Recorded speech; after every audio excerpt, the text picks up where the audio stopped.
Mommy, Daddy, strawberry.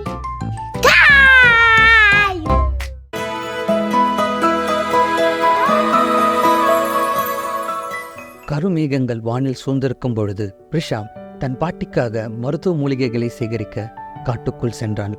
அப்பொழுது திடீரென மழை பெய்யத் தொடங்கியது. ஒதுங்க இடம் தேடி அடர்ந்த காட்டுக்குள் ஓடினாள். அங்கு பழைய கோயில் ஒன்றை கண்டாள். கோயிலுக்குள் சென்ற பொழுது மென்மையான ஒளியுடன் ஜொலித்துக் கொண்டிருந்த மயிலிறகை அவள் கண்டாள். அதை தொட்ட பொழுது அவளுடைய பாட்டி சொன்ன உண்மையை எழுதும் மாய மயிலிறகு என்னும் கதை அவளுக்கு நினைவுக்கு வந்தது.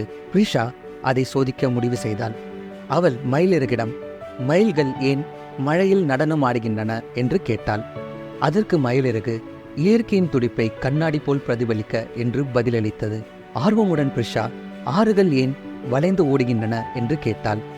அதற்கு மயிலிறகு நிலத்தின் ஒவ்வொரு வளைவையும் அணைக்க என்று பதிலளித்தது. இந்த செய்தி காட்டுத்தீ போல் பரவியது. முனிவர்களும் அரசர்களும் மயிலிறகை தேடி வந்தனர். அவர்கள் ஞானத்தை தேடி ஆழமான கேள்விகளை கேட்டார்கள். அதற்கு மயிலிறகு கவிதையாகவும் புதிராகவும் பதில்கள் அளித்தது. ஒரு நாள் அந்த கிராமத்திற்கு ஒரு மந்திரவாதி வந்தான். அவன் மயிலிறகிடம் எனக்கு சொல், மரணத்தை எப்படி வெல்வது என்று கேட்டான். அதற்கு மயிலிறகு தயங்கியவாறே கருணையை நடு, நித்தியத்தை அறு என்று பதிலளித்தது. மயிலிறகின் பதிலை கேட்ட மந்திரவாதி கோபமடைந்தான்.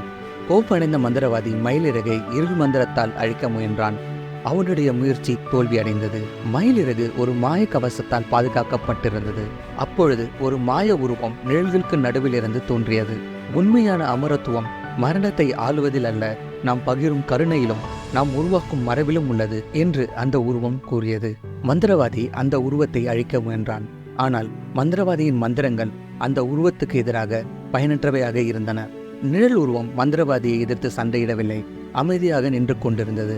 இது மந்திரவாதியை முதலில் குழப்பியது. பின்னர் அவர் உண்மையை புரிந்து கொண்டார். நிழல் உருவத்தின் கருணை அவருக்கு ஒரு ஆழமான பாடத்தை கற்றுக் கொடுத்தது. கருணையின் உண்மையான பலத்தை யாராலும் வெல்ல முடியாது என்பதை அனைவரும் உணர்ந்தனர். Subscribe to